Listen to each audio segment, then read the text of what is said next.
blood on my own gun was still warm when I found it. Not a gun like mine. My gun. Same scratches along the barrel, where I'd scraped it against the airlock door of the Meridian 3 years back. Same worn grip tape I'd wrapped myself after the series job. Same serial number etched into the frame, NX 7749 Delta.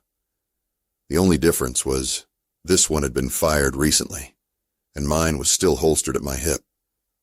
I crouched in the red dust of Kepler's crossing, studying the weapon that shouldn't exist. Around me, the settlement's main thoroughfare stretched empty in the twin sun glare, nothing moving but the solar collectors tracking their slow arc across the amber sky. The body lay 10 feet away. A prospector named Chen who'd been asking too many questions about rare Earth claims. Single shot to the chest, clean and professional. My kind of work if I'd been the one to do it. But I hadn't. My name's Marshal Jake Cordovan, and I've been keeping the peace in the outer settlements for 8 years now. In that time, I've learned that the frontier has a way of showing you things that shouldn't be possible. Ghost ships that broadcast distress calls decades after their crews died. Miners who swear they've seen their own faces staring back from the dark side of asteroids. Space does things to a man's mind, makes him see what isn't there. This was different. This was real, and it was impossible. I picked up the duplicate weapon with my bandana, careful not to disturb any prints that might be on it. The metal was warm from the discharge, and I could smell the ozone tang of a recent plasma burn.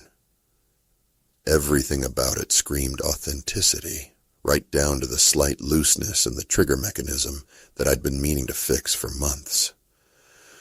Marshal. I looked up to see Deputy Sarah Kim approaching from the direction of the communications array, her boots kicking up small dust devils in the perpetual wind. She was young for frontier work, maybe 25, but she had good instincts and better aim. More importantly, she was the only law enforcement within 3 systems I trusted completely. "What have you got, Sarah?" "Chen's quarters are clean. No signs of struggle, no evidence of anyone else being there recently." She paused, studying my face. "You look like you've seen a ghost." I held up the duplicate weapon. "Maybe I have." Her eyes went wide, flicking between the gun in my hand and the one on my hip. How is that possible? I was hoping you might have some ideas." I stood, my knees protesting the movement. 43 years old, and I was feeling every one of them in this gravity. Run a full spectrum analysis on this. I want to know everything. Molecular composition, manufacturing date, every microscopic detail. You think someone's trying to frame you? Frame me for what? Chen's death? I shook my head. If someone wanted to pin a murder on me, they wouldn't leave the smoking gun at the scene. This feels different. Like someone's trying to tell me something. Or someone's trying to drive me insane, I thought, but didn't say. We walked back toward the marshal's office, a prefab structure that had seen better decades. The settlement around us was typical for the outer colonies. A collection of atmospheric processors, mining equipment, and living quarters that looked like they'd been assembled by someone with more ambition than architectural sense. Maybe 300 souls called Kepler's crossing home, most of them here for the rare earth deposits that made this particular rock valuable enough to warrant a permanent settlement. "Marshal," Sarah said as we climbed the steps to the office. "There's something else. The security feeds from last night." I paused with my hand on the door. "What about them?" "They show you leaving your quarters at 0347 hours, heading toward Chen's place. Clear as day. The words hit me like a punch to the gut. That's impossible. I was asleep until you woke me this morning. I know, but the timestamp is accurate, and the image quality is perfect. It's definitely you. Same walk, same mannerisms, even wearing that jacket you favor. She gestured at the worn leather coat I'd inherited from my predecessor. I've watched the footage a dozen times. If I didn't know better, I'd swear it was you. Inside the office, I poured myself a cup of synthetic coffee that tasted like regret and stared at the security monitor. Sarah queued up the footage, and I watched myself walk through the settlement's main street in the pre-dawn darkness. The figure moved with my gait, held his shoulders the way I did, even had the slight favor of the left leg I'd developed after taking shrapnel on Titan. "Play it again," I said. She did. This time I focused on the details, the way the figure's hand rested on his gun, the tilt of his head as he scanned the shadows. It was perfect. Too perfect. "There," I said, pointing at the screen. "Freeze it right there."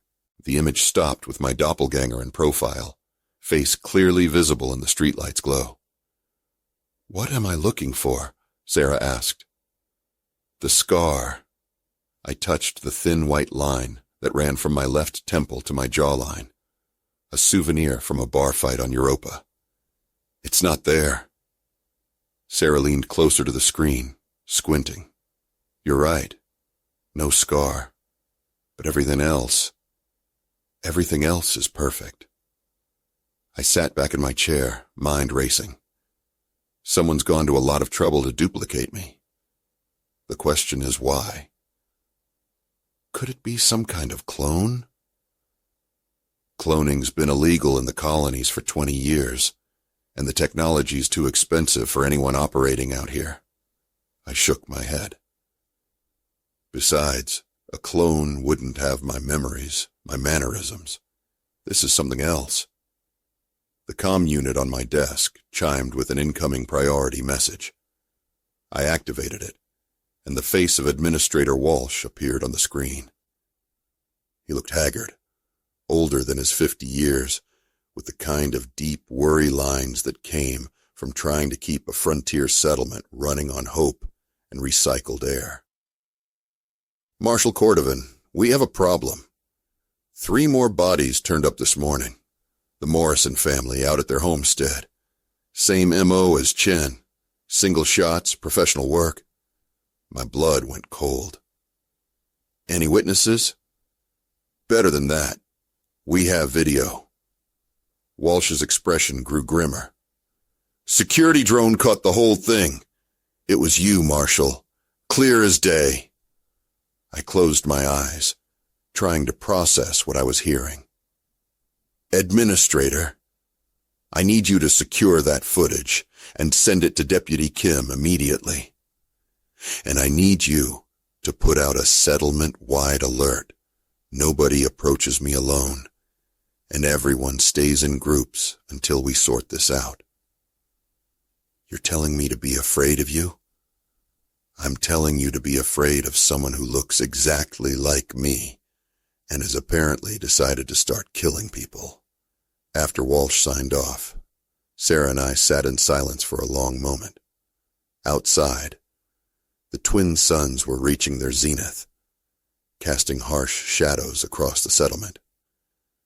In a few hours, the temperature would hit 45 Celsius, and everyone would retreat to the climate-controlled interiors until evening. "We need to figure out where I was during these murders," I said finally. "Real me, not whoever's wearing my face. Your quarters have biometric locks. The system logs every entry and exit. Check them. Cross-reference with the security footage timestamps." I stood and walked to the window, watching the heat shimmer rise from the landing pad, where supply ships touched down twice a month. "And Sarah, keep your sidearm ready. If someone can duplicate my appearance perfectly, we don't know what else they might be capable of. She was quiet for a moment, then asked the question I'd been dreading. How do I know you're really you? I turned to face her, seeing the uncertainty in her eyes. It was a fair question, and I didn't have a good answer. You don't, but if I were the imposter, would I be trying so hard to solve this case? Maybe, if you wanted to throw suspicion off yourself. Then I guess you'll have to trust your instincts. I moved toward the door. I'm going to examine the Morrison homestead. You stay here and work on that analysis. Marshal, I don't think you should... Sarah. I stopped with my hand on the door handle. If I'm the killer, then I already know everything about this case. If I'm not, then I need to see the scene for myself. Either way, me staying here doesn't help anyone.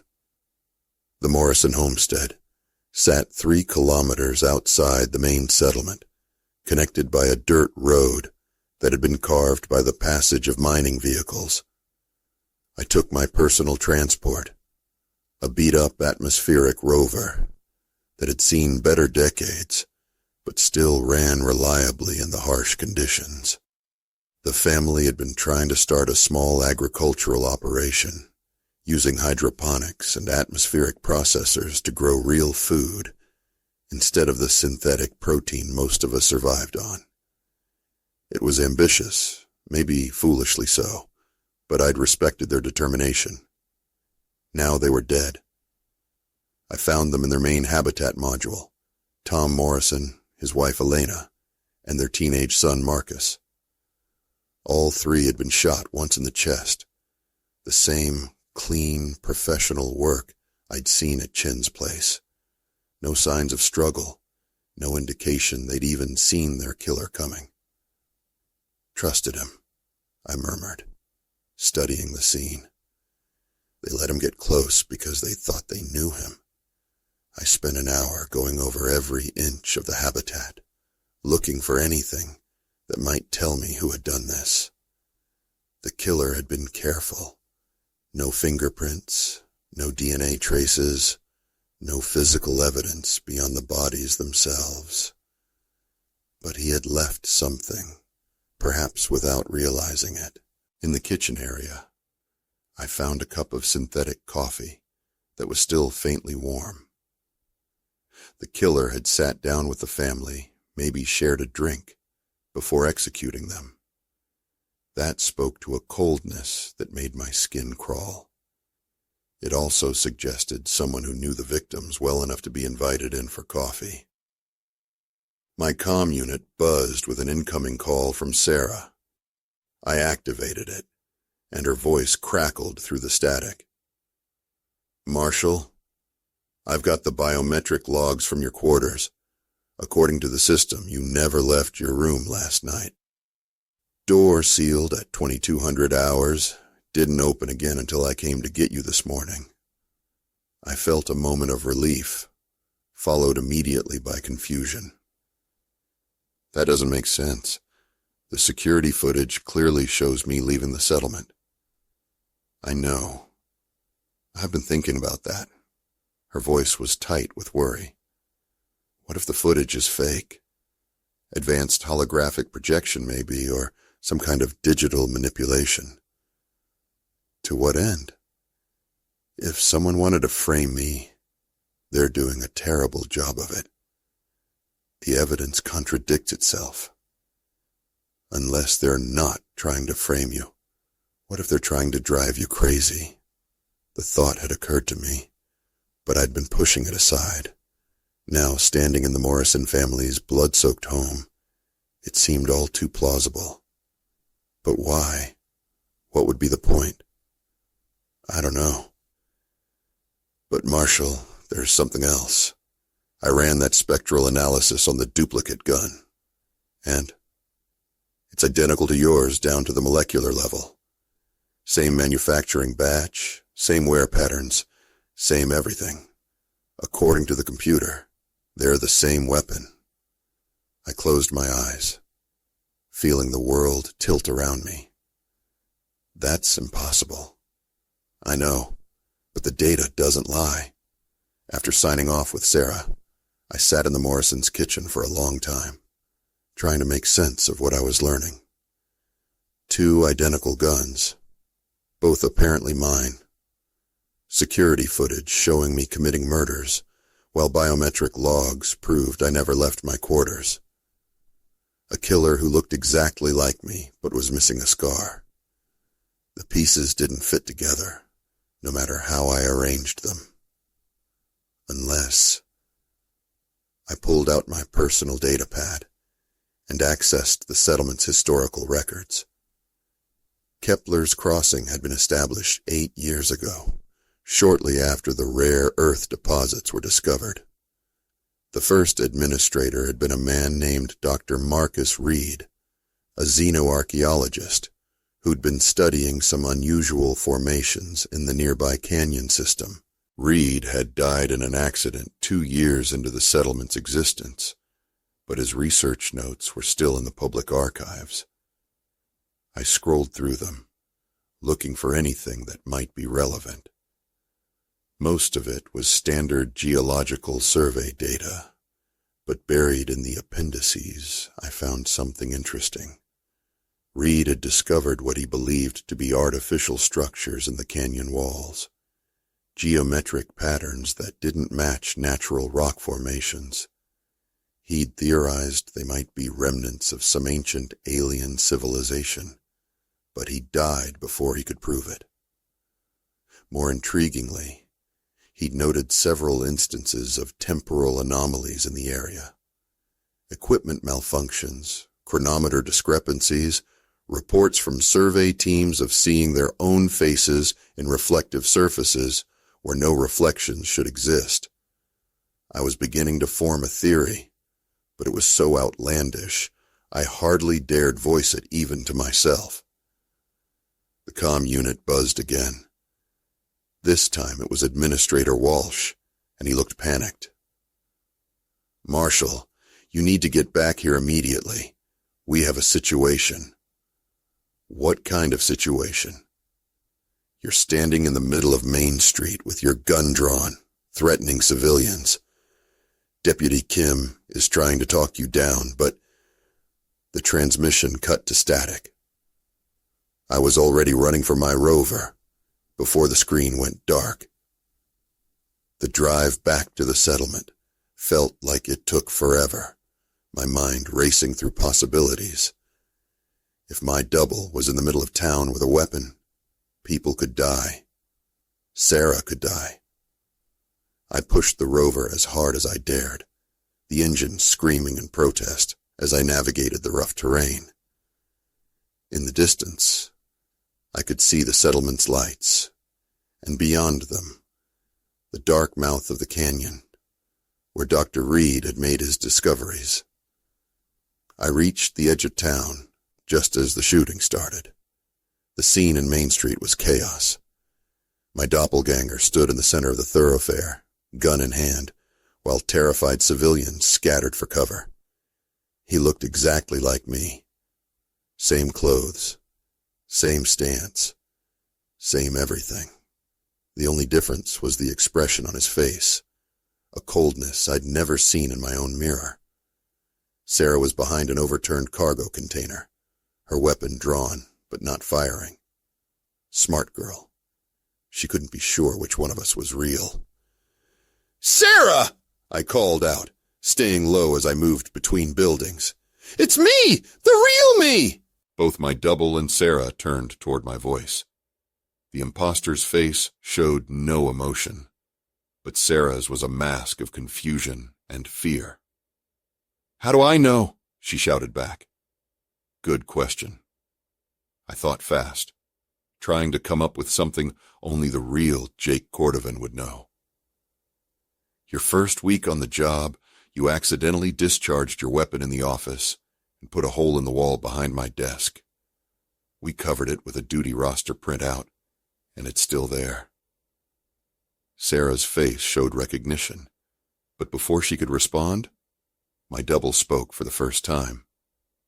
"That's not going to work, Jake." His voice was exactly mine, down to the slight rasp I developed from too many years breathing recycled air. "I know everything you know." "Who are you?" I demanded, keeping my gun trained on him. "I'm you, or rather, I'm who you were yesterday, and tomorrow there'll be another me and another, each one a day behind the last." He smiled, and it was like looking into a funhouse mirror. "Time works differently in the canyon, Jake. Dr. Reed figured that out before he died. Pity he didn't live long enough to understand the implications." The pieces suddenly clicked into place. "You're from yesterday. Somehow you've been pulled forward in time." "Very good, though it's more complicated than that. The temporal field in the canyon doesn't just move things through time.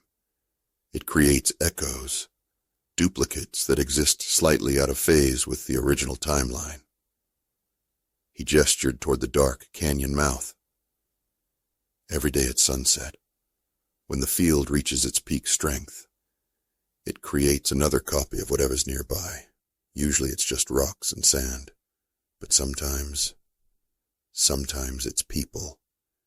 Sometimes it's people. And those people remember everything up to the moment they were copied, but they exist in a timeline that's constantly slipping backward.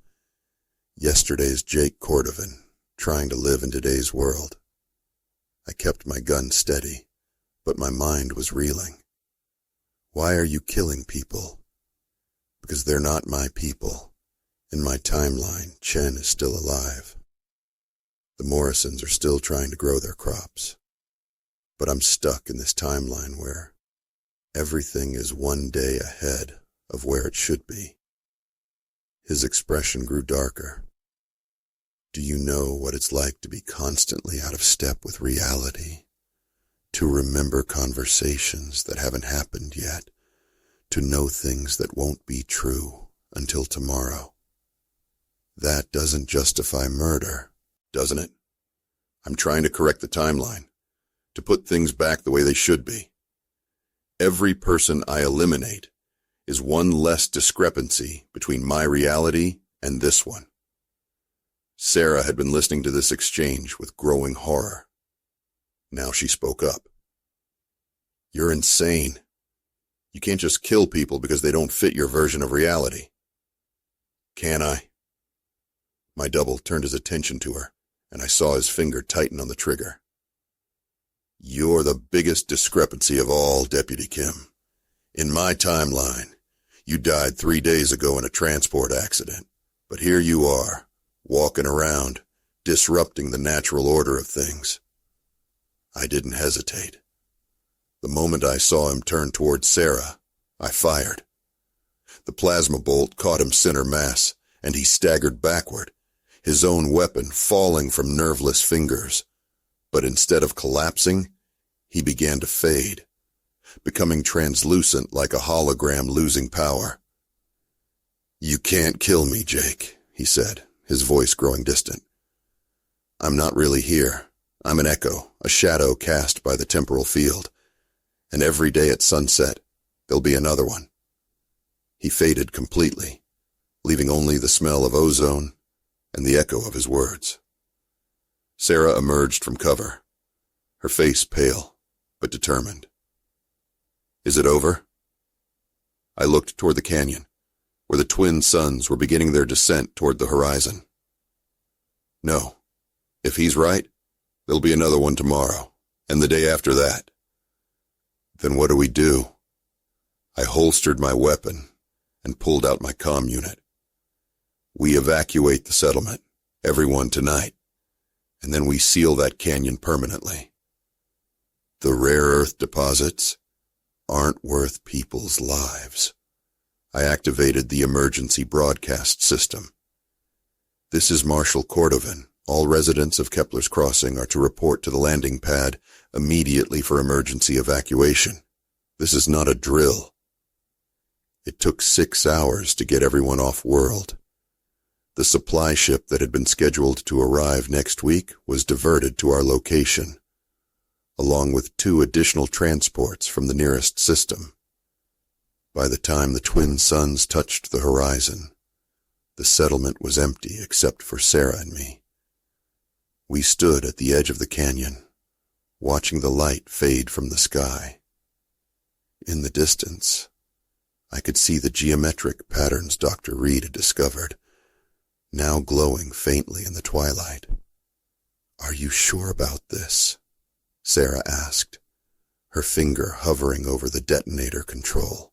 I thought about the Morrison family, about Chen, about all the people who might die if we let this continue. "I'm sure." The explosives we'd placed throughout the canyon mouth detonated in sequence, bringing down millions of tons of rock and sealing the temporal anomaly forever. The geometric patterns disappeared in a cloud of dust and debris, and I felt something shift in the air around us, like a held breath being released. "It's done," I said. Sarah nodded, then looked at me with concern. "How do we know it worked? How do we know there won't be another you tomorrow?" I touched the scar on my face, the one my double had been missing. "We don't. But sometimes you have to have faith that doing the right thing will be enough." We left Kepler's crossing that night, the last 2 people to abandon the settlement. The rare earth deposits would remain untouched, buried under tons of rock and the weight of temporal paradox. It wasn't the ending anyone had wanted, but it was the ending that would keep people alive. As our transport lifted off, I looked back one last time at the sealed canyon. In the starlight, I could swear I saw a figure standing on the ridge above the rock fall, watching us leave. But when I blinked, it was gone, just another shadow cast by time and memory. Some echoes, I realized, take longer to fade than others.